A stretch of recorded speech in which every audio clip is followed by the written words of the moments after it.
सितारा सितारा उन्वान, जंगल का अजीब सफर, एक जानवरों की मुहिम। सितारा सितारा एक खूबसूरत और सरसब्ज जंगल में, जहां दरख्तों की शाखें बादलों को छूती थीं और नदियों का पानी चमकता हुआ बहता था, वहां जानवरों की एक अनोखी मुहिम शुरू होने वाली थी।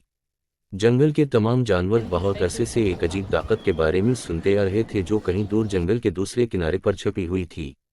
वो ताकत इतनी जबरदस्त थी कि जो भी उसे पा लेता, इसकी जिंदगी बदल जाती। #####, मुहिम का आगाज। ये कहानी चार बेहतरीन दोस्तों की है। एक हाथी जिसका नाम बालो था, एक शरारती बंदर चनपो, एक होशियार लोमड़ी जूलम, और एक निडर चीता शिरा। ये चारों दोस्त हमेशा नए एडवेंचर की तलाश में रहते थे। एक दिन इन्होंने फैसला किया कि वो इस पुरस्कार ताकत की तलाश में निकलेंगे जो हर किसी की बातों में थी। उनके दिलों में तजस्सुस और जोश था, और वो ये जानना चाहते थे कि क्या वाकई कोई ऐसी चीज़ मौजूद है जो उनकी जिंदगियों को तब्दील कर सकती है। ####, पहली आजमाइश, ऊंचे पहाड़ का चढ़ाव। सबसे पहले इन्हें जंगल के दरमियान में मौजूद ऊंचे पहाड़ को पार करना था। वो पहाड़ इतना बुलंद और खतरनाक था कि बहुत कम जानवर इसकी चोटी तक पहुंच पाए थे। बालो अपनी जबरदस्त ताकत के साथ अपने दोस्तों को हौसला देते हुए कहने लगा, हम ये कर सकते हैं। मैं तुम सबको अपनी कमर पर बिठा कर ले जाऊंगा। लेकिन चनपू ने शरारत से कहा, नहीं नहीं, मैं खुद चढ़ूंगा। और वो दरख्तों की शाखों पर छलांगी मारता हुआ पहाड़ की तरफ बढ़ा। झूलम ने अपनी जहानत से एक नया रास्ता निकालने की कोशिश की, और शीरा ने अपनी तेजी से पहाड़ पर दौड़ना शुरू किया। सब मिलकर एक दूसरे की मदद करते रहे, और आखिरकार इन्होंने पहाड़ को अबूर कर लिया। ####, दूसरी आजमाइश, पुरस्कार नदी। पहाड़ के दूसरी तरफ एक पुरस्कार नदी बह रही थी। वो नदी आम पानी की तरह नहीं थी। इसका रंग नीला नहीं बल्कि चमकदार सोना था, और उसमें अजीब मखलूक तैर रही थी। इन्हें इस नदी को पार करना था, लेकिन नदी की मखलूक बहुत खतरनाक दिखाई देती थी। झूलम ने अपने दोस्तों को कहा, हमें सोच समझकर आगे बढ़ना होगा। ये नदी आम नहीं लगती, हमें कोई हल निकालना होगा।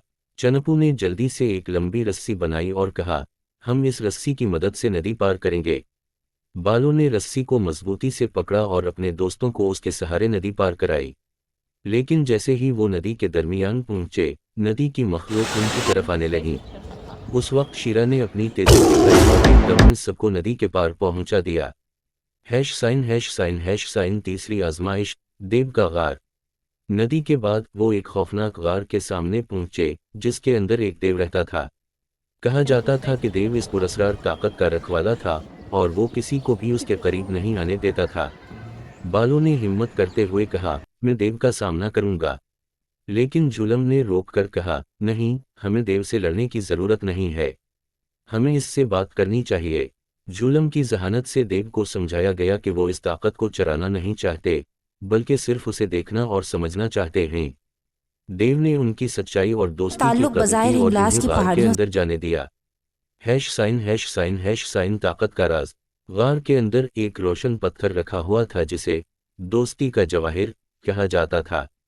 वो जवाहिर कोई आम पत्थर नहीं था, बल्कि ये एक अलामत थी कि जंगल की सबसे बड़ी ताकत दोस्ती और इत्तेहाद में छुपी हुई थी।